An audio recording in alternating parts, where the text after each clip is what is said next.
नमस्कार विद्यार्थी मित्रांनो, मी राहुल कोल्हे कल्पतरू पॅटर्नमध्ये तुमचं सहर्ष स्वागत करतो. आपण घेऊन आलो आज अतिसंभाव्य चालू घडामोडी, ज्याला की आपण म्हणू शेवटचा रस्ता. आणि हे शेवटचा रस्ता तुम्हाला तुमची वर्दी मिळवण्यासाठी अत्यंत उपयुक्त ठरेल. चला आता आपण वेळ न दवडता आजच्या या महत्त्वाच्या सेशनला सुरुवात करू. चला पहा पहिला क्वेश्चन चालू घडामोडीमधला आजच्या सेशनमधला. भारतातील पहिले वॉटर टॅक्सी सुविधा देणारे विमानतळ कोणते आहे? तर प्रथम महाराष्ट्रामध्ये 3 विमानतळ होते. त्याच्यामध्ये एक छत्रपती शिवाजी महाराज आंतरराष्ट्रीय विमानतळ मुंबई, त्यानंतर डॉक्टर बाबासाहेब आंबेडकर आंतरराष्ट्रीय विमानतळ नागपूर, आणि त्यानंतर पुण्याचं आंतरराष्ट्रीय विमानतळ. आता एक विमानतळ वाढलं आहे, ते म्हणजे मुंबई शहरामध्ये झालं, लक्षात ठेवा. ओके, तर ते शहर आहे नवी मुंबईमधलं, जे की मुंबईमध्ये खूप जास्त प्रमाणात ट्रॅफिक असते आणि ट्रॅफिक असल्यामुळे विमानतळावर पोहोचायला 1.5 ते 2 तास लागतात. त्यामुळे आता या वॉटर टॅक्सीमुळे एक जहाज आहे, जवळपास 10 ते 30 प्रवासी ते घेऊन जाऊ शकतात अत्यंत स्पीडमध्ये. जवळपास 15 ते 20 मिनिट लागतात, लक्षात ठेवा. 15 ते 20 मिनिटात हे काय म्हणू आपण, मोटार टॅक्सी जे जहाज छोटाले, तर हे 15 ते 20 मिनिटात प्रवाशाला सोडतात. त्यामुळे वेळ वाचतो. ओके, जे की 1.5 ते 2 तास लागते. प्रवासामध्ये खूप ट्रॅफिक असते मुंबईमध्ये. तर हे पहिला प्रयोग कुठे झालेला आहे? महाराष्ट्रामध्ये. आणि कोणत्या शहरामध्ये? नवी मुंबई. कारण मुंबईला काय समुद्रकिनारा लाभला आहे. तसेच कोची जे तुम्हाला दिसते आपल्या केरळमध्ये, तर केरळमध्ये काय केलं आहे?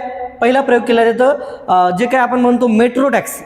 ओके, मेट्रो टॅक्सीचा पहिला प्रयोग कुठे केला आहे? केरळमध्ये. आणि हे जवळपास काय म्हणू आपण, वॉटर टॅक्सी, जे छोट्या जहाज, ते 10 ते 30 प्रवासी नेऊ शकतात. ओके, वेळ वाचवण्यासाठी. तर हा प्रयोग झालेला यशस्वी नवी मुंबई येथे, लक्षात ठेवा. ओके, आणि जिथे जिथे समुद्रकिनारा लाभला आहे तिथे वॉटर टॅक्सी हा प्रयोग सक्सेस होऊ शकतो. Okay, wings to our hopes या पुस्तकाचे लेखक कोण आहेत? तर माननीय आपल्या देशाच्या राष्ट्रपती, दुसऱ्या महिला आणि पहिले आदिवासी, ओके, द्रौपदी मुर्मू या पुस्तकाच्या लेखक आहेत. नरेंद्र मोदी हे आहेत, पहा, नरेंद्र मोदीचं पुस्तक आहे यश जयशंकर. पहा, नरेंद्र मोदी यांचं पुस्तक मला कमेंट करून सांगा बरं. ओके, काहीतरी वॉरियर म्हणून आहे एक. ओके, तर ते नरेंद्र मोदीचं मला पुस्तक एक कमेंट करून सांगा. यश जयशंकर, द इंडिया होप. आणि यश जयशंकर जे आहेत ते आपले परराष्ट्रमंत्री आहेत, लक्षात ठेवा. परराष्ट्रमंत्री. ओके, परराष्ट्रमंत्री आहेत ते. ओके, तर नरेंद्र मोदी यांचं पुस्तक जे आहे ते मला कमेंट करून सांगा. ओके, नेक्स्ट पहा, एक्झाम वॉरियर. ओके, मीच सांगतो, जाऊ द्या. एक्झाम वॉरियर मला लक्षात येत नव्हतं, तर एक्झाम वॉरियर यावर आपण प्रश्न विचारू शकता. एक्झाम वॉरियर हे पुस्तक कोणाचं आहे? नरेंद्र मोदी यांचं. आणि यश जयशंकर आहेत the India way. Okay, the India way. Okay, the India way. तर हे 1977च्या IFS, लक्षात ठेवा, IFS. ओके, तर एक उच्च शिक्षित आहेत ते. त्याच्यानंतर द्रौपदी मुर्मूचं आपण पुस्तक पाहता, विंग्स टू अवर होप्स या पुस्तकाचे लेखक कोण आहेत? तर द्रौपदी मुर्मू आहेत, लक्षात ठेवा. कोण आहेत? द्रौपदी मुर्मू. आणि अमित शाह गृहमंत्री आहेत भारत देशाचे. ओके, नेक्स्ट क्वेश्चन पहा. 67व्या महाराष्ट्र केसरी किताबाचा विजेता कोण ठरलेला आहे? 67 2025ला झालेली, लक्षात ठेवा. तर ह्याचा आहे पृथ्वीराज मोहोळ, जे की पुण्याचा आहे. पृथ्वीराज मोहोळ पुण्याचा आहे. आणि ओके, हा विजेता आहे. पृथ्वीराज मोहोळ कोण आहे? विजेता आहे. आणि उपविजेता कोण आहे? म्हणजे पृथ्वीराज मोहोळ यांनी कोणाला हरवलं? तर महेंद्र गायकवाड यांना. हा आहे सोलापूरचा. महेंद्र गायकवाड कुठला येईल? सोलापूरचा, लक्षात ठेवा. आणि हा उपविजेता आहे, लक्षात ठेवा. उपविजेता, चांदीची गदा मिळत असते हे जिंकल्या. ओके, उपविजेता आहे.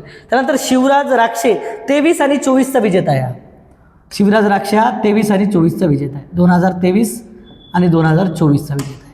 ओके, शिवराज राक्षे याच्यावर 2 ते 3 वर्षाची बंदी घातलेली आहे, कारण अंपायर सोबत यांनी गलत व्यवहार केला, त्यामुळे याच्यावर बंदी पण घातली शिवराज राक्षेवर, जो की नांदेडमधला आहे आणि पुण्यामध्ये बी आहे. नांदेड आणि पुणे, म्हणजे नांदेडचा आहे तो, पण पुण्यामध्ये वास्तव्यास होता तो. ओके, विजय चौधरी जवळपास पहा 14, 15 आणि 16, म्हणजे 2015, 2014, 2015, 2016 जवळपास 3 वेळा येणे, लक्षात ठेवा. 2014, 15, 16. अजून एक आहे, कोण आहे? नरसिंह पवार, लक्षात ठेवा.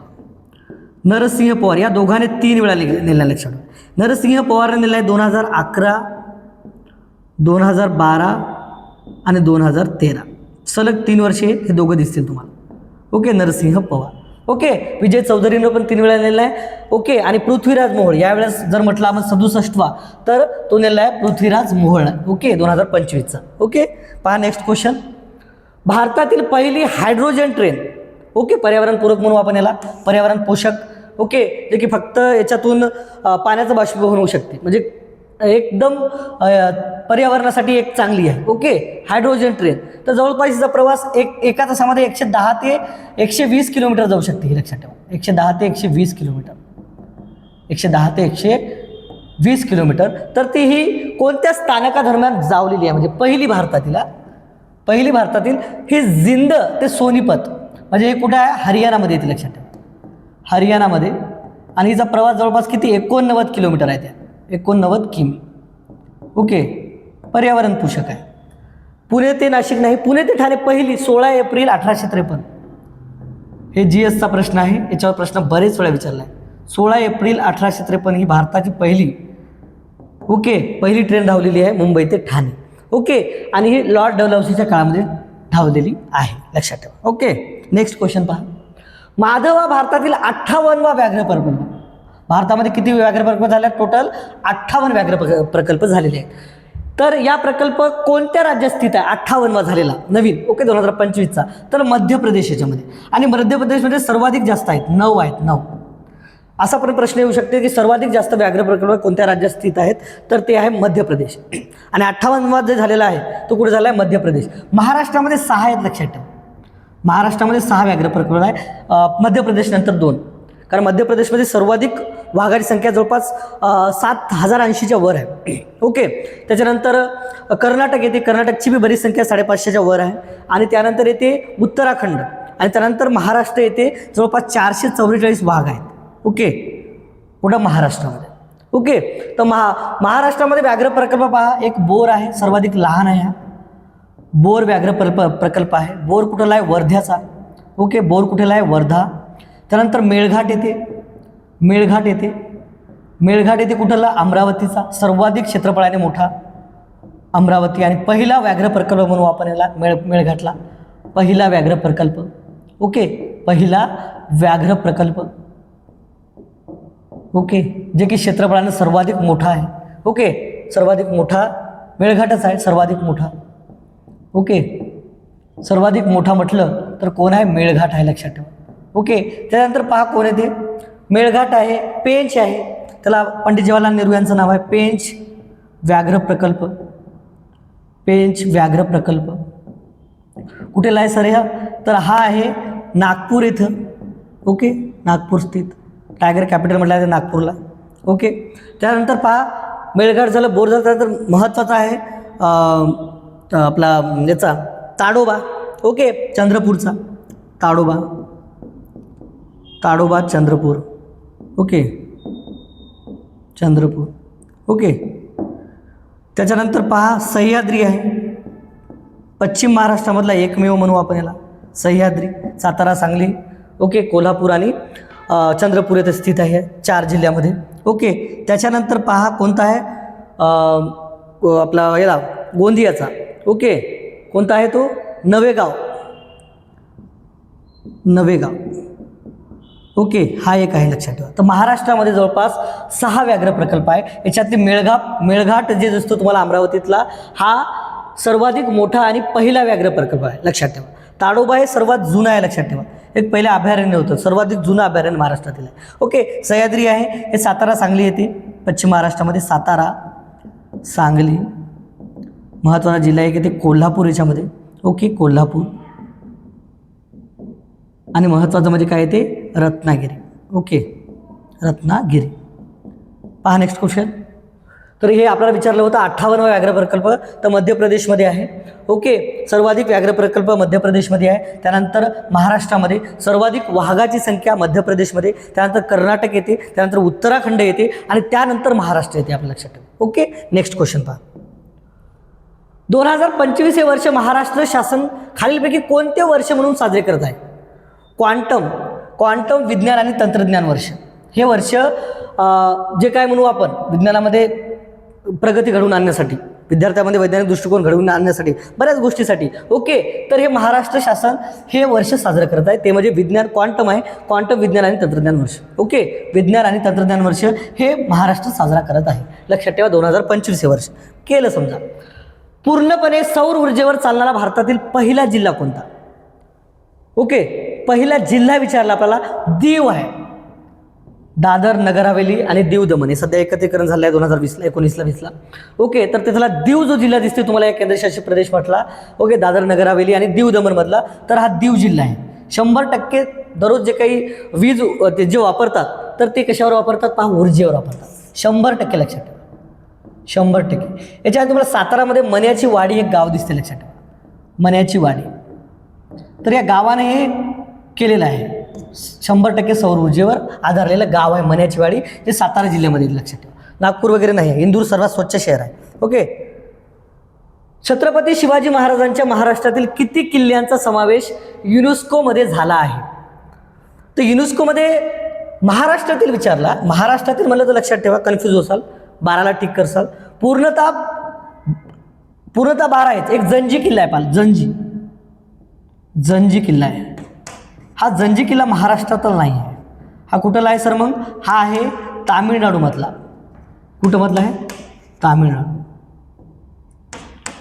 तर जवळपास जे काय म्हणू आपण युनेस्को, ओके, जे की पुरातत्व खाता जे काय म्हणून युनेस्को जे संरक्षण करते, जे काही आपण ऐतिहासिक वस्तू आहेत, लेणी आहेत, याचं संरक्षण करण्याचं काम इंटरनॅशनल लेवल आहे, काय करते? ओके, युनेस्को संघटनेच्या अंतर्गत आहे युनेस्को. तर हे याच्यामध्ये छत्रपती शिवरायांच्या महाराष्ट्रातील किती किल्ल्यांचा समावेश झालेला आहे? तर याच्यामध्ये 12 किल्ल्याचा समावेश झाला आहे. आणि महाराष्ट्रातील म्हटलं तर 11. महाराष्ट्रातील किती? 11. तर महाराष्ट्रातील 11 महत्त्वाचे किल्ले पहा कोणकोणते आहेत. हे का घेण्यामागचं कारण काय? कोणता नाही म्हणून विचारू शकतात. ओके, याच्यामध्ये महत्त्वाचा आहे शिवनेरी. याच्यामध्ये महत्त्वाचा आहे शिवनेरी. ओके, शिवनेरी एक आहे. त्याच्यानंतर महत्त्वाचा आहे रायगड. त्याच्यानंतर महत्त्वाचा आहे राजगड. त्यानंतर महत्त्वाचा आहे लोहगड. त्यानंतर पहा सिंधुदुर्ग.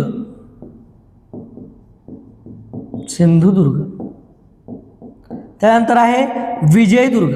त्यानंतर कोणता आहे ते? विजयदुर्ग. त्यानंतर आहे साल्हेर. त्यानंतर कोणता आहे? साल्हेर. ओके, त्याच्यानंतर कोणता येते पहा? साल्हेर नंतर येते पन्हाळा. ओके, त्यानंतर पहा 8 झाले आहेत, बाकी 4 पहा. ओके, तर शिवनेरी आहे, रायगड आहे, राजगड आहे, लोहगड आहे, सिंधुदुर्ग आहे, विजयदुर्ग आहे, साल्हेर आहे, पन्हाळा आहे. ओके, या किल्ल्याचा काय म्हणू आपण याच्यामध्ये होते समावेश. ओके, नंतर महत्त्वाचे याच्यामध्ये अजून मला आठवण आता ते 4 जिल्हे पहा. कशासाठी पहा? कारण याच्यामध्ये कोणताही जिल्हा देऊ शकतात आणि याच्यामधला कोणता नाही जे की युनेस्कोमध्ये समाविष्ट केला नाही म्हणून. ओके, तर तुम्हाला हे किल्ले माहीत पाहिजे. तर 4 किल्ले मला कमेंट करून सांगा तुम्ही. ओके, मला नंतर आठवतील बी लेक्चर घेता पण आता सांगा तुम्ही, लक्षात ठेवा नंतर. ओके, कमेंट करून सांगा. ओके, त्याच्यानंतर याच्यामध्ये आता मला सध्या आठवत नाही आहेत, पण हे जे काही 8 किल्ले आहेत याच्यामध्ये अजून 3 किल्ले समजा आठवत नाहीत मला महाराष्ट्रातले. ओके, तर हे 3 किल्ले कमेंट करून सांगा की याला युनेस्कोमध्ये दर्जा मिळालेला, लक्षात ठेवा. ओके, समाविष्ट झाले आहेत हे 3 किल्ले, म्हणजे हे मी 8 सांगितले ते 3 तुम्ही सांगा. ओके, लक्षात ठेवा. हो, नेक्स्ट क्वेश्चन पहा. ओपन आय हे सध्याचे CEO कोण आहेत? ओपन आयचे तर याचे CEO आहेत पहा सॅम ऑल्टमन आहेत. एलन मस्क टेस्लाचे आहेत. त्यानंतर मार्क झुकरबर्ग पहिले फेसबुकचे होते, आता मेटाचे आहेत. मेटा हे टेस्ला सर्वाधिक श्रीमंत आहे सध्या एलन मस्क. ओके, त्यानंतर सुंदर पिचाई हे गुगलचे आहेत, लक्षात ठेवा. गुगल CEO गुगलचे आहेत. ओके, तर आपलं उत्तर आहे ओपन AI चे सध्याचे CEO कोण आहेत? तर ते सॅम ऑल्टमन आहेत. ओके, नेक्स्ट क्वेश्चन पहा. भारतातील पहिले AI विद्यापीठ स्थापन करणारे राज्य कोणते आहे? महाराष्ट्र. कर्जत रायगडमध्ये झालेला आहे, लक्षात ठेवा. ओके, पहिले AI काय म्हणू आपण विद्यापीठ. जर शाळा म्हणलं तर केरळला स्थापन केलेली आहे शाळा, पण इथं आपण विद्यापीठच स्थापन केलं डायरेक्ट AI विद्यापीठ, तर ते आहे महाराष्ट्र आपलं राज्य, लक्षात ठेवा. नेक्स्ट क्वेश्चन पहा. इस्रोने 2025 हे वर्ष कोणते वर्ष म्हणून घोषित केलेले आहे? गगनयान वर्ष. पहा, इस्रोने 2025 हे वर्ष कोणतं साजरं केलं आहे? गगनयान वर्ष म्हणून. अंतराळ चंद्रयान आपण कन्फ्यूज होईल, चंद्रयान म्हणून नव्हे, तर गगनयान वर्ष लक्षात ठेवा. गगनयान वर्ष हे इस्रोने 2025 हे साजरं केलं आहे. ओके, विचारतात इस्रोचं वर्ष कोणतं आहे. नेक्स्ट क्वेश्चन पहा, T20 क्रिकेटमध्ये 13,000 धावा करणारा पहिला भारतीय खेळाडू कोण ठरला? तर विराट कोहली. सर्वाधिक फास्ट धावा करणारा हाच आहे कमी सामन्यामध्ये. 28,000 धावा कंप्लीट केला आहे विराट कोहलीने. आणि विराट कोहली हा रन मशीन म्हणून समजले जाते. बाकी बऱ्याच गोष्टी याच्या तत्पूर्वी याच्या आधी 2024ला त्यांनी काय केलं आहे? रिटायरमेंट घेतलेलं आहे दोन याच्यामधून, टेस्ट आणि वन डेमधून. सध्या नाही टेस्टमधून आणि T20मधून. सध्या वन डे क्रिकेट खेळत आहे. 2027चा जे काय वर्ल्ड कप आहे त्याची तयारी चालू आहे सध्या. ओके, बाकी खूप काही सांगायसारखं आहे, परंतु ते 13 धावा कंप्लीट करणारा आणि सर्वात महत्त्वाचं वन डेमध्ये सर्वाधिक 52 शतकं झळकवणारा तो आहे, लक्षात ठेवा. 52 शतके. ओके, त्यानंतर रोहित शर्मा बी आहे, त्याच्या नावावर बरेच नाव हे आहेत, रेकॉर्ड आहेत. ओके, 3 दुहेरी शतक केले आहेत त्यांनी.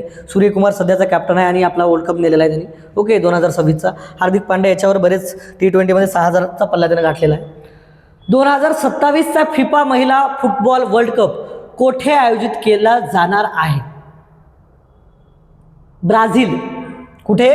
ब्राझीलला हा world cup, FIFA world cup आयोजित केला जाणार आहे, जे की दक्षिण अमेरिकेमधील पहिल्यांदा होत आहे, लक्षात ठेवा. दक्षिण अमेरिकेमधला तुम्हाला देश दिसतो, तर ब्राझील हा पहिल्यांदा देश दिसतो तुम्हाला दक्षिण अमेरिकेतला, जो की 2027चा फिफा महिला फुटबॉल वर्ल्ड कप आयोजित केला गेला. याच्यामध्ये भारताने जे आधी केला होता, पण अंडर 2000 काय म्हणू आपण, अंडर 17 अंडर 70. ओके, भारताने 2022ला केला होता महिला वर्ल्ड कप फुटबॉलच्या याचा, परंतु अंडर 70 होता. याच्यावर काय एवढं विचारणार नाहीत. पण ब्राझील आहे सध्या, लक्षात ठेवा, जो की 2027चा जो मोठा हे असतो, कप असतो फुटबॉलचा फिफा.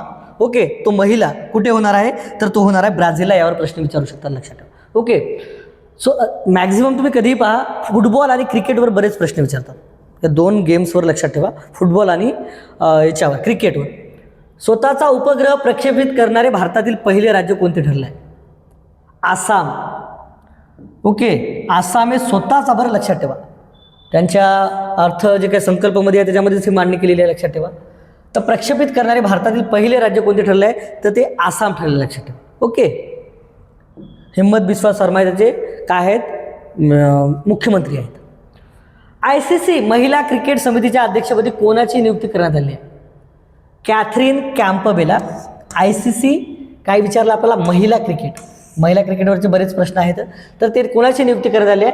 Catherine Campbell. बाकी मिताली राज हे भारताची कॅप्टन आहे, सर्वाधिक जास्त रन करणारी भारताची क्रिकेटर आहे. झुलन गोस्वामी एक चांगली बॉलर होती, लक्षात ठेवा. आणि सध्या ICC क्रिकेट समितीच्या अध्यक्षपदी कोण आहेत? तर कॅथरीन कॅम्पबेल आहेत, लक्षात ठेवा. ओके, जगातील पहिल्या पूर्णपणे AI कृत्रिम बुद्धिमत्ता निर्मित चित्रपटाचे नाव काय?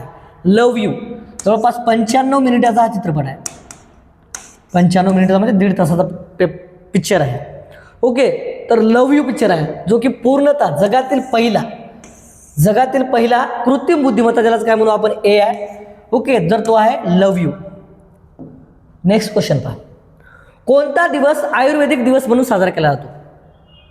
23 सप्टेंबर. 2016 पर्यंत 23 ऑक्टोबर होता, परंतु आता कोणता आयुर्वेदिक दिवस?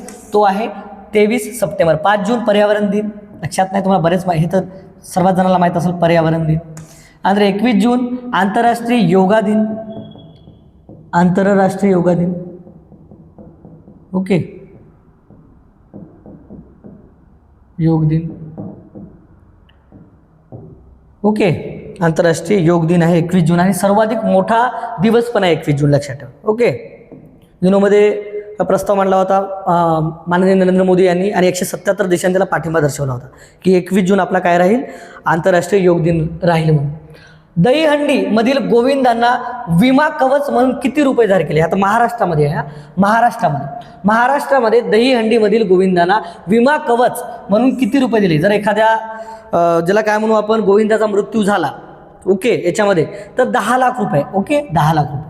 आणि तो जखमी वगैरे झाला, डोळे वगैरे काय गेले, अंधू झाला, तर जास्त प्रमाणात झाला, 70% म्हणा, 50%च्या वर, तर 7 म्हणजे 7.5 लाख.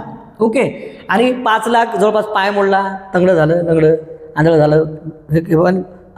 झाल्यावर 7.5 लाख.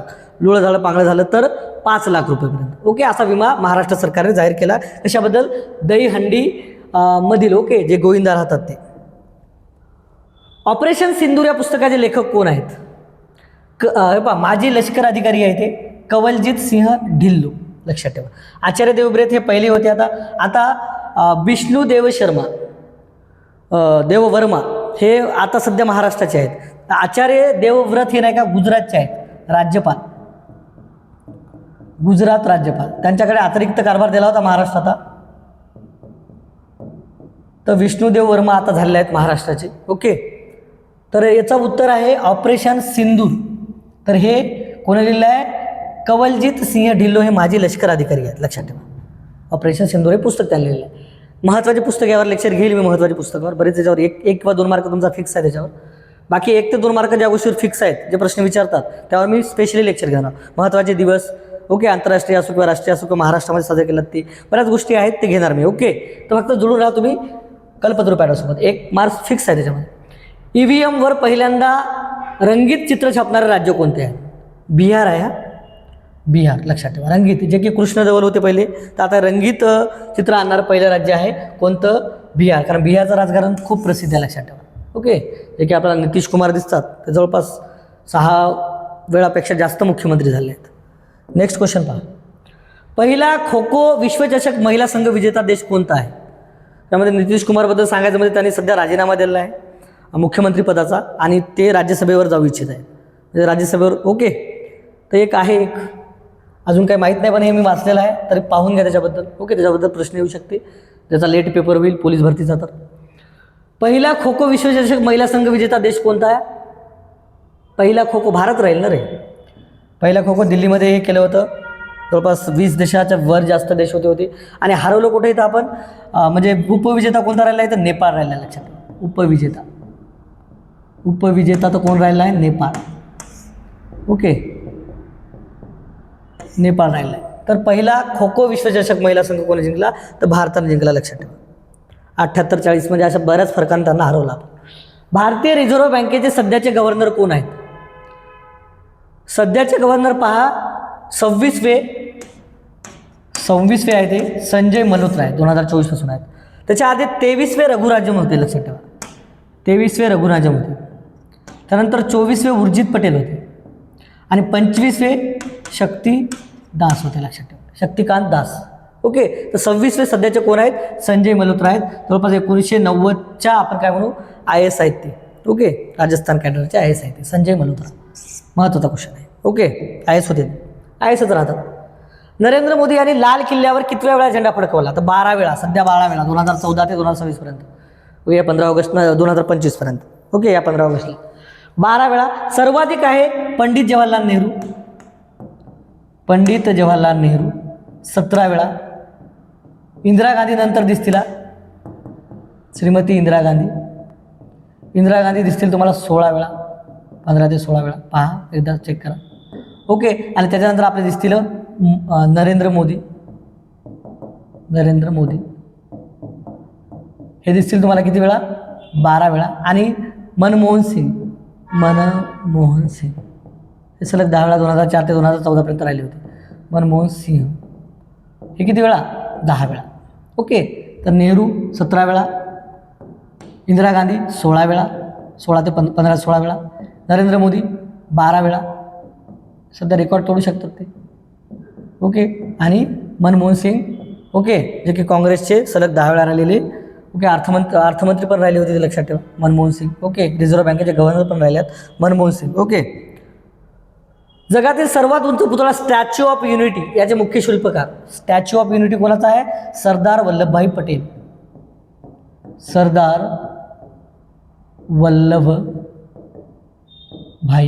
पटेल यांचा तो पुतळा आहे, लक्षात ठेवा. ओके, हा किती फूट आहे सर? हा जवळपास 597 फूट आहे. 597 फूट. मीटरमध्ये आहे 182. जगातील सर्व. ओके, नर्मदा जिल्हा कुठे? गुजरात. कुठे आहे? गुजरात. ओके, एवढी माहिती बस झाली. एवढी विचारतात की जगातील सर्वात मोठा उंच पुतळा कुठे आहे? तो आहे गुजरातमध्ये. कुठं? नर्मदा जिल्ह्यामध्ये. तर तो कोणी निर्माण केला? राम सुतार. त्यानंतर जे काय संसदेमधला ध्यानमुद्रेमधला जो काही पुतळा दिसतो महात्मा गांधीजीचा, तो पण यांनीच केलेला आहे. सध्या आता इंदू मिलमध्ये डॉक्टर बाबासाहेब आंबेडकर यांचा पुतळा होता 350 फुटाचा, ते पण यांनीच काय म्हणू आपण, हेच शिल्पकार आहेत त्याचे. तर राम सुतार यांचे 100व्या वर्षी निधन झाले. ओके, या डिसेंबर महिन्यात 2025मध्ये. त्यांचा जन्म म्हणजे 100व्या वर्षी 1925चा 19 फेब्रुवारी 1925चा जन्म आहे त्यांचा. आणि त्यांना महाराष्ट्र भूषण 2024चा भेटला, लक्षात ठेवा. 2024चा महाराष्ट्र भूषण आहे त्यांना. ओके, महाराष्ट्र भूषण, महाराष्ट्राचा सर्वात मोठा पुरस्कार आहे महाराष्ट्र भूषण. ओके, त्यानंतर पहा 2016ला यांना काय दिलं आहे पहा, पद्मविभूषणचा जरा खालचा पुरस्कार आहे. ओके, त्याला 3 नंबरचा म्हणू आपण, मोठा पुरस्कार. त्यानंतर 1999ला याला पद्मश्री दिला आहे, लक्षात ठेवा, पद्मश्री. ओके, असे काय महत्त्वाचे पुरस्कार आल्यानंतर त्यांना काय म्हणू आपण, अजून एक त्यांना पुरस्कार आहे रवींद्रनाथ टागोर यांचा बी. ओके, तर 3 पुरस्कार आहे, याच्यावर प्रश्न विचारू शकतात. महाराष्ट्र भूषण, पद्मभूषण, पद्मश्री. आणि राम सुतार महत्त्वाचे शिल्पकार होते. जवळपास त्यांनी 8000 शिल्पे आहेत त्यांचे, 8000चे शिल्प त्यांनी घडवले. महत्त्वाचे लक्षात. छत्रपती शिवरायांचा अश्वारूढ पुतळा बी त्यांनीच केलेला आहे. बऱ्याच गोष्टी त्यांनी केलेल्या आहेत. ओके, नेक्स्ट क्वेश्चन पहा. तर राम सुतारवर प्रश्न विचारू शकता, कारण एक महत्त्वाचे शिल्पकार होते. महाराष्ट्र भूषणवर प्रश्न विचारू शकतात त्यांच्या, कारण त्यांना 2024ला महाराष्ट्र भूषण मिळालेलं, लक्षात ठेवा. सरकारी आणि खाजगी क्षेत्रात मासिक पाळीच्या सुट्टीचे धोरण लागू करणारे भारताचे पहिले राज्य. सरकारी आणि खाजगी, याच्या आधी सरकारीमध्ये केलं होतं, पण खाजगीमध्ये कोणी केलं नव्हतं. तर सरकारीमध्ये करणारे ते तुम्हाला दिसेल कर्नाटक. सरकारी आणि खाजगी या दोन्ही क्षेत्रामध्ये वर्षाचे 12 दिवस, म्हणजे प्रत्येक महिन्याचे 1 दिवस, ते बी भर पगारी राहील. ओके, पगार दिले जाईल त्या दिवसाची. तर हे भारतातील काय म्हणू, सरकारी आणि खाजगी क्षेत्रात मासिक पाळीच्या सुट्टीचे धोरण लागू करणारे भारतातील पहिले राज्य. तर अशा 12 सुट्ट्या दिल्या जातील, प्रत्येक महिन्याची 1 सुट्टी. तर ते राज्य आहे कर्नाटक, लक्षात ठेवा. दक्षिणेकडले राज्य बरेच चांगले उपक्रम राबवतात. ओके, तर ते तुम्हाला काय दिसेल, कर्नाटक राज्य दिसेल, की ज्याने मासिक पाळीच्या सुट्टीचे धोरण लागू केले. भर पगार म्हणजे त्या दिवसाचं त्यांना, म्हणजे 12 दिवसाची पगार, वर्षातून 12 दिवस. ओके, त्यांना सुट्ट्या राहतील आणि त्या दिवसाची त्यांना पगार पण राहील. आणि ते कुठे राहील, खाजगी जे काही कंपन्या आहेत तिथे बी राहील. काही केरळसारख्या राज्यांनी सरकारीमध्ये केलं होतं, सरकारी क्षेत्रामध्ये, IIT याच्यामध्ये. ओके, IITच्या जे काही विद्यार्थ्यांनी राहतील त्याला, परंतु याच्यामध्ये केलं नव्हतं, कुठं, खाजगी क्षेत्रामध्ये. तर खाजगी क्षेत्रामध्ये लागू करणारा कोण पहिला हे केलेला आहे, कर्नाटक ठरला, लक्षात ठेवा. खाजगी आणि काय म्हणू आपण त्याला, सरकारी क्षेत्रामध्ये मासिक पाळीच्या सुट्टीचे धोरण लागू केले कोण, कर्नाटक या राज्याने. ते पहिलं राज्य ठरलेलं आहे. महत्त्वाचा प्रश्न आहे, नागपूर जिल्ह्यात कोणते गाव भारतातील पहिले स्मार्ट आणि इंटेलिजंट व्हिलेज ठरलेलं आहे? सातनवरी. तर नागपूर जिल्ह्यातील एक गाव आहे. फडणवीस साहेबांनी यावर बरंच म्हणजे लक्ष दिलेलं होतं या सातनवरी गावात. ओके, स्मार्ट होण्यासाठी, स्मार्ट आणि इंटेलिजन्स व्हिलेज गाव म्हणू आपण त्याला. त्यानंतर तुम्हाला हिवरे बाजार दिसते, अहिल्यानगरमधलं, पोपटराव पवार यांचं गाव. या गावाने बऱ्याच गोष्टी केल्या आहेत, जे की पाणी अडवा पाणी जिरवा, कारण तो गाव दुष्काळामधलं होतं. बरेच उपक्रम लागू केले. 2004ला त्यांना राष्ट्रपती पुरस्कार भेटलेला आहे. ओके, माननीय APJ अब्दुल कलाम हे स्वतः त्या गावात गेले होते. एक आदर्श गाव आहे पोपटराव पवार यांचं. राळेगण सिद्धी आपल्याला तुम्हाला दिसते. ओके, अण्णा हजारे यांचं गाव, त्यानेही तेच पाणी अडवा पाणी जिरवा आणि बरेच उपक्रम राबवले. पाटोदा हे गाव दिसते. या गावामध्येही बरेच जे काय कर वसुली म्हणू आपण हे बरोबर 100% होते. आणि त्या कर वसुलीमधून यांनी गरम पाणी म्हणा फुकट, ओके, 24 तास फिल्टरचं पाणी. त्याच्यानंतर सर्वात महत्त्वाचं काय, जे काय दळण वगैरे जे आहे ते बी फुकटच भेटते. तर बऱ्याच काही योजना या भास्कर पेरे पाटील यांचे सरपंच होते बरेच वर्ष, 25 वर्ष सरपंच राहिला व्यक्ती. अडाणी 7वा वर्ग शिकलेला. बऱ्याच काही गोष्टी यांनी योजना केल्या आहेत. ओके, जे की बऱ्याच सुशिक्षित म्हणा किंवा चांगल्या सरपंचाला लाजवे असं काम केलं आहे. ओके, त्यांचे बरेच व्हिडिओ पण व्हायरल होतात बऱ्याच गोष्टीत. ओके, तर पाटोदा या गावचे भास्कर बेरे पाटील यांच्याकडून आदर्श घेतला पाहिजे बऱ्याच गावांनी.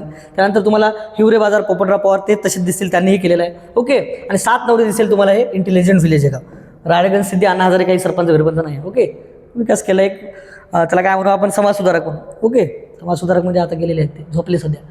भारतातील दुसरा सर्वात मोठा व्याघ्र प्रकल्प कोणता आहे? दुसरा सुंदरबन व्याघ्र प्रकल्प. इथे तुम्हाला व्हाईट टायगर दिसतात सुंदरबनमध्ये. तर श्रीशैलम जे काय आहे आंध्र प्रदेशमधला, त्याचं सर्वात मोठा आहे. ओके, तर सुंदरबन आहे दुसरा राहिला. काझीरंगा आसाममध्ये आहे, एक शिंगी गेंडा आढळतो तिथं. ताडोबा अंधारी प्रकल्प पाहिला आपण, तिथं वाघ आढळतात. हा कुठला आहे? महाराष्ट्रामधला, आपल्या चंद्रपूर जिल्ह्यामधला. आणि जिम कार्बेट हा उत्तराखंडमधला. तिथे सर्वाधिक वाघ आहेत उत्तराखंडमध्ये, जिम कार्बेट. आणि सर्वाधिक मोठा आहे क्षेत्रफळानं उत्तराखंड. ओके. जिम कार्बेट हे नॅशनल पार्क लक्षात ठेवा. ओके. टायगर रिझर्व क्षेत्र आहे ते. भारतातील ई बस स्वीकारण्यात कोणत्या शहराने अव्वल स्थान पटकावलेले आहे? ई बस हा तर ते पटकावलेलं आहे दिल्ली यांनी आपल्या केंद्रशासित प्रदेशात. ओके. विक्री सर्वाधिक महाराष्ट्र करते लक्षात ठेवा ई बसची. रोबोटिक्स ऑलिम्पिक स्पर्धा कोणत्या देशाने भरवलेली आहे? रोबोटिक्स अशा कामं चीनच करते बाबा. बस 282 गेम्स होते यांची. चीन 16 देश सहभागी झाले होते. त्याच्यामध्ये अमेरिका दिसेल तुम्हाला, फ्रान्स, इटली, महत्त्वाचे ब्राझील. ओके. हे तिकडले जे काही विकसित देश दिसेल असे जवळपास याच्यामध्ये देश सहभागी झाले होते. तर चीन हे दिसते 500 रोबोट याच्यामध्ये समावेश केला होता. 500 रोबोटिक्सचा. याच्यामध्ये रनिंग झालं.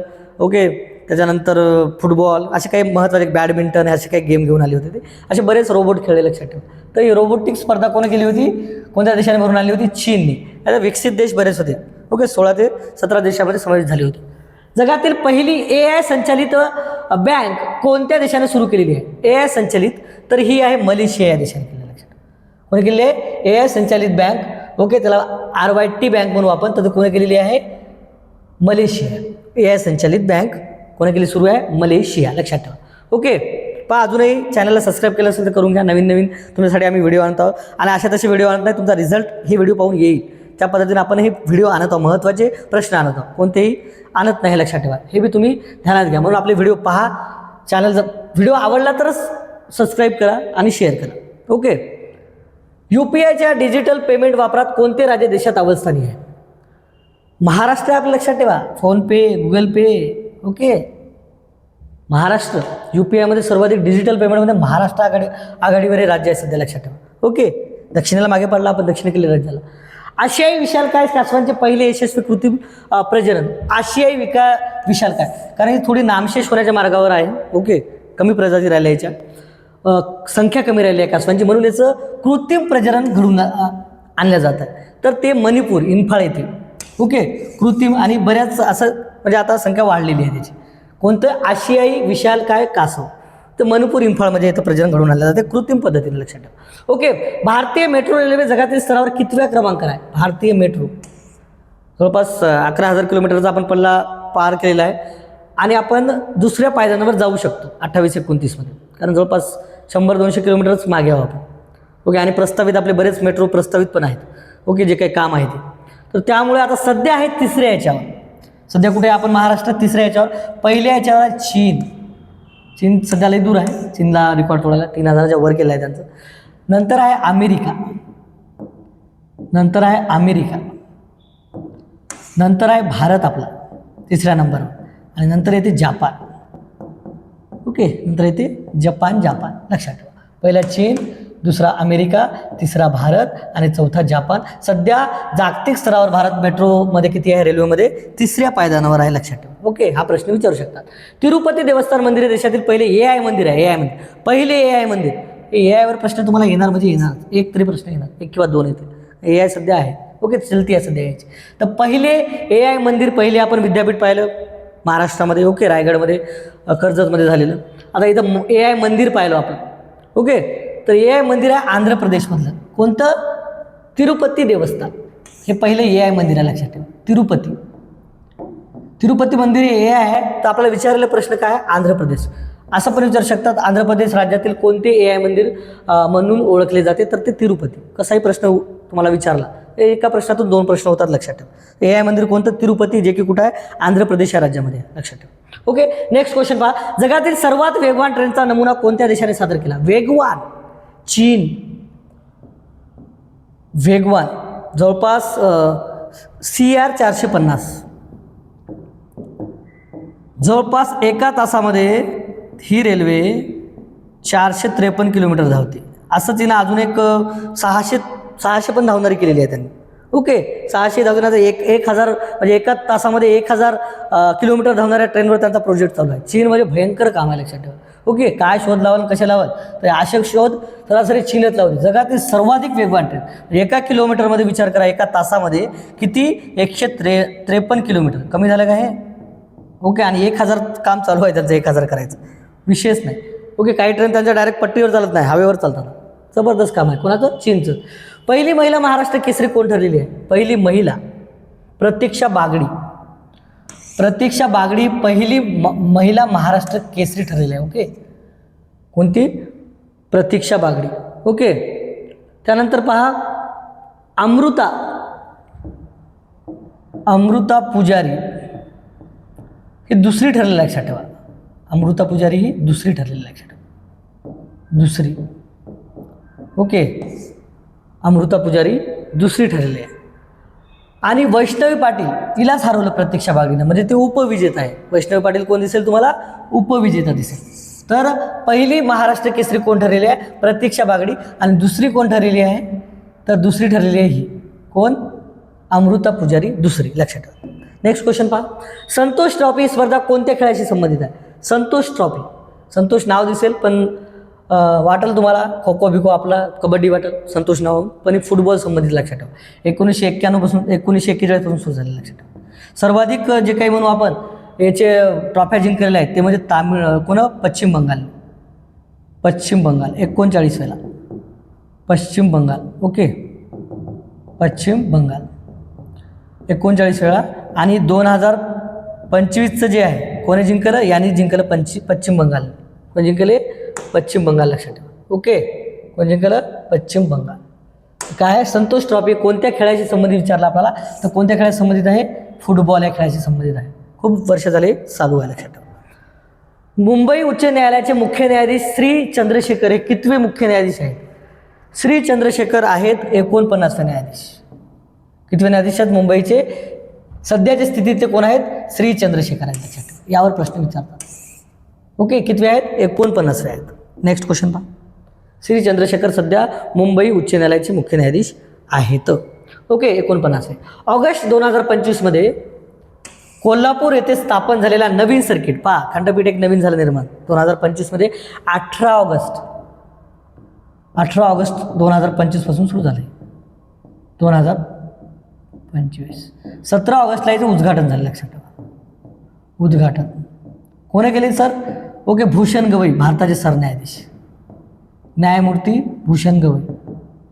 ओके, सध्या एक खंडपीठ झालेलं आहे, सर्किट झालेलं आहे. ओके, त्याच्या आधी आपण पाहतो नागपूर खंडपीठ 1956ला 1 नोव्हेंबर 1956ला. नंतर 1982ला छत्रपती संभाजीनगर. त्याच्यानंतर आपण पणजी पाहतो. आणि त्यानंतर कार्यक्षेत्र आपलं महाराष्ट्राचं जे आहे म्हणजे बॉम्बे उच्च न्यायालय पूर्ण महाराष्ट्र. आणि त्यानंतर दादर नगर हवेली आणि गोवा हे पण कार्यक्षेत्रामध्ये येतात. खंडपीठामध्ये जातात 4 जिल्हे आहेत. पहिलं कोणतं? एक नागपूर, लक्षात ठेवा. एक नागपूर, लक्षात ठेवा. नंतर 2 लक्षात ठेवा छत्रपती संभाजीनगर. ओके, संभाजीनगर. त्याच्यानंतर 3 लक्षात ठेवा कोणतं? पणजी. आणि 4 आहे सध्या पहा कोणतं? कोल्हापूर. ओके, कोल्हापूर. तर इथं प्रश्न काय विचारला पहा आपल्याला? 6 जिल्ह्याचा समावेश आहे या सर्किटमध्ये. कोल्हापूरमध्ये किती जिल्ह्याचा समावेश आहे? 6 जिल्ह्याचा. तर याच्यामध्ये खालीलपैकी कोणता जिल्हा या समाविष्ट नाही? तर रायगड नाही आहे, लक्षात ठेवा. याच्यामध्ये येते पहा सातारा येते, सांगली येते, सोलापूर येते, कोल्हापूर येते, ओके. त्याच्यानंतर पहा रत्नागिरी येते आणि सिंधुदुर्ग येते. सिंधुदुर्ग, लक्षात ठेवा. ओके, बाकी ते मुंबई क्षेत्रात येतात. बाकी रायगड झालं, पालघर झालं. ओके, मुंबई शहर, मुंबई उपनगर. तर याच्यामध्ये काय दिसते तुम्हाला? एक सातारा दिसते, दुसरं सांगली दिसते, तिसरं सोलापूर दिसते, चौथं कोल्हापूर दिसते, 5वं रत्नागिरी दिसते आणि 6वं काय दिसते आपल्याला? सिंधुदुर्ग. हे जिल्हे याच्यामध्ये दिसतात. 6 जिल्हे हे आपण पाहिलेले 6 जिल्हे, लक्षात ठेवा. ओके, तर समावेश आहे तर खालीलपैकी रायगड जिल्ह्याचा याच्यामध्ये समावेश नाही, जे की 2025मध्ये स्थापन झालेलं आहे, लक्षात ठेवा. ओके, तर सर्वाधिक जास्त खंडपीठ असणारं काय म्हणू आपण? जर कोणतं न्यायालय असेल तर ते बॉम्बे न्यायालय आहे, लक्षात ठेवा. बॉम्बे न्यायालय. कोणतं आहे? बॉम्बे न्यायालय. जवळपास पूर्ण देशामध्ये 25 न्यायालय आहे, लक्षात ठेवा. 25 उच्च न्यायालय. किती आहेत? 25 उच्च न्यायालय. त्याच्यामध्ये 25वं जर म्हटलं तर अमरावती म्हटलं आहे. अमरावती कोणती? तर ही आहे आंध्र प्रदेशची. वेगळ्या राज्यात त्यावेळेस 2014 निघालं, त्यावेळेस नवीन हे केलेलं, लक्षात ठेवा. म्हणजे काही दिवस चाललं तेच, पण नंतर केलं. ओके, अमरावती आहे. 2019 आय थिंक मला वाटते हे 25वं न्यायालय झालेलं आहे. त्यानंतर उच्च न्यायालयाशी संबंधित कलम विचारतात 214 आहे, लक्षात ठेवा. कलम किती आहे? 214. जवळपास असे 14 न्यायालय आहेत की ज्याला खंडपीठ आहेत.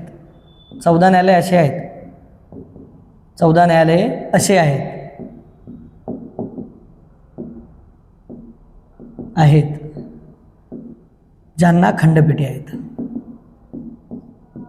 खंडपीठे आहेत. ओके, सध्या 25 न्यायालय आहेत. सर्वाधिक खंडपीठ म्हणून आपण कुठे आहेत? बॉम्बे उच्च न्यायालयाला. याच्या अखेरीत त्यात अजून काय येते? दादर, नगर हवेली, दीव दमण आणि गोवा हे राज्य येते. ओके, तर आपला प्रश्न होता रायगड हे कोल्हापूर सर्किटमध्ये हा जिल्हा नाही. तर 6 जिल्हे तुम्हाला सांगितले कोणकोणते आहेत ते बी पहा. कोणता नाही म्हणून विचारू शकतात, हाच प्रश्न विचारू शकतात वेगळ्या पद्धतीने. किंवा कोणतं नवीन सर्किट झालं ते विचारू शकतात. कधी झालं? 2025ला 18 ऑगस्टपासून याचं काम सुरू झालं. लक्षात ठेवा. याचं उद्घाटन करून गेलं न्यायमूर्ती भूषण गवई. ओके, जे की 52वे सरन्यायाधीश होते आपले. आता कोण आहेत? सूर्यकांत शर्मा, 53वे सरन्यायाधीश. ओके, ऑडिसिटी ऑफ होप या प्रसिद्ध पुस्तकाचे लेखक, मी आधी सांगितलं तुम्हाला पुस्तकावर एक लेक्चर घेऊन यावं लागतं, कारण याचे बरेच पुस्तकं राहतात, महत्त्वाचे व्यक्ती लिहितात आणि त्यामुळे चालू घडामोडीमध्ये असे प्रश्न विचारले जातात. ऑडिसिटी ऑफ होप या प्रसिद्ध पुस्तकाचे लेखक कोण आहेत? Barack Obama.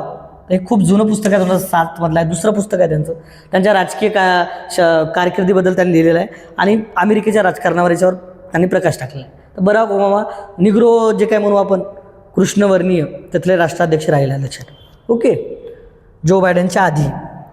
ओके, जो बायडनच्या आधी नाही, जो बायडनच्या आधी ट्रम्प होते, ट्रम्पच्या आधी होते, नंतर ट्रम्प, नंतर जो बायडन, नंतर ट्रम्प, असं काम आहे झालं. 4 वर्ष त्यांचा कार्यकाळ असतो. ट्रम्प वाढवण्याच्या याच्यामध्ये आहे सध्या. ओके, वाढवला काय आहे की त्यांना अजून 4 वर्ष, म्हणजे ते 2दाच राष्ट्राध्यक्ष होऊ शकतात. ओके, तर 3दा होते की काय की ते पुन्हा एकदा. जगातील प्रसिद्ध फुटबॉलपटू लिओनेल मेस्सीचा 17 फूट.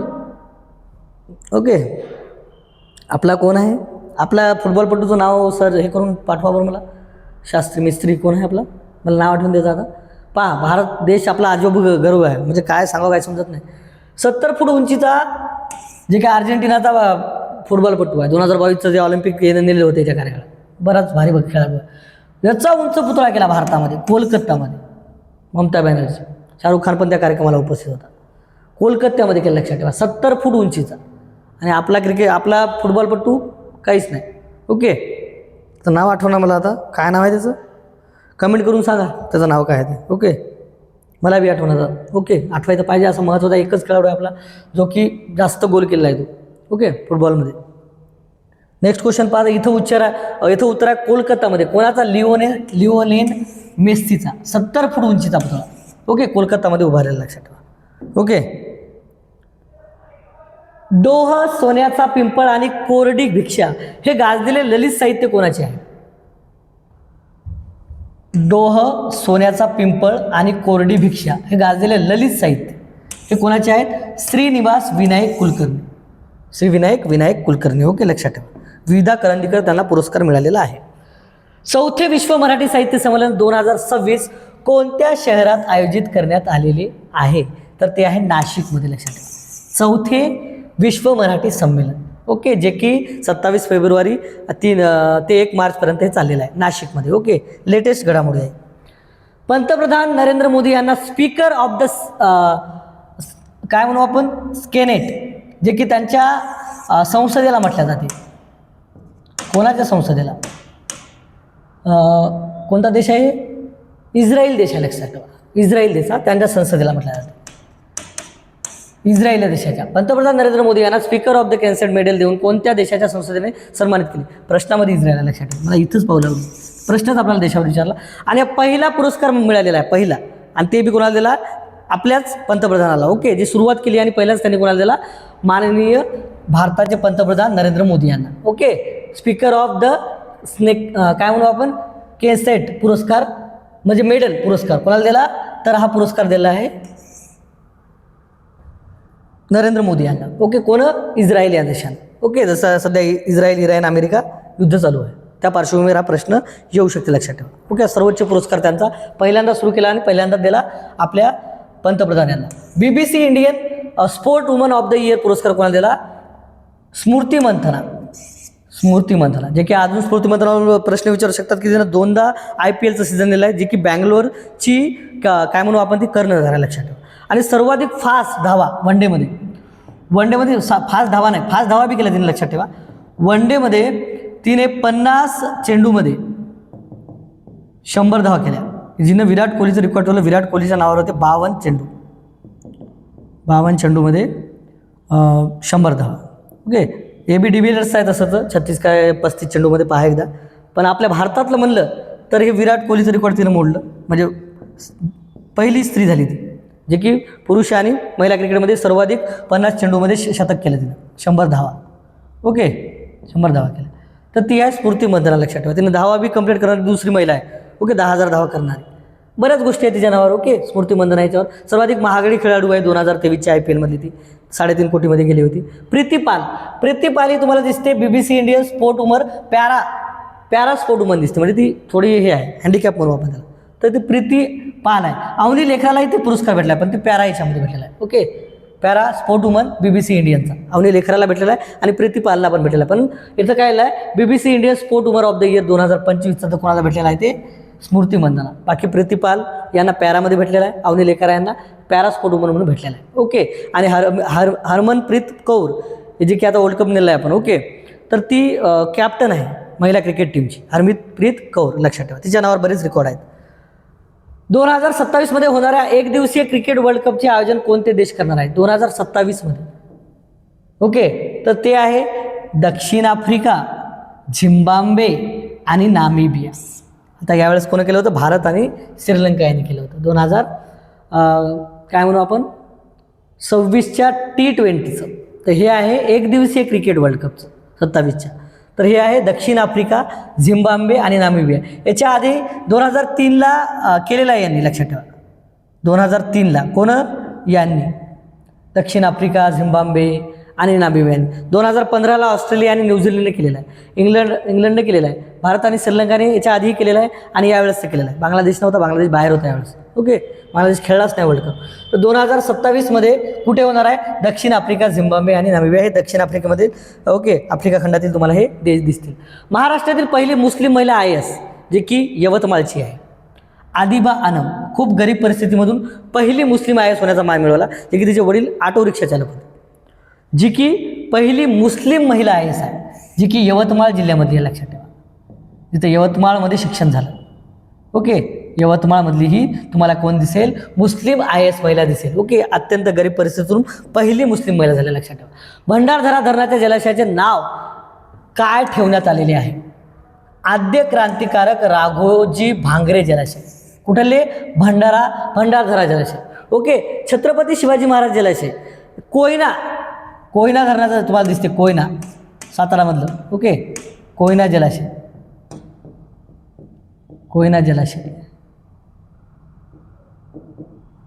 याचं नाव पहिले शिवसागर होतं, लक्षात ठेवा. शिवसागर. महाराष्ट्राची भाग्यलक्ष्मी म्हटलं ते लक्षात ठेवा. या धरणाला महाराष्ट्राची भाग्यलक्ष्मी. ओके, भाग्यलक्ष्मी. ओके, तर त्याचे नाव दिलं आहे छत्रपती शिवाजी महाराज जलाशय. आणि भंडारदरा धरणाला काय दिलं आहे? आद्य क्रांतिकारक राघोजी भांगरे जलाशय.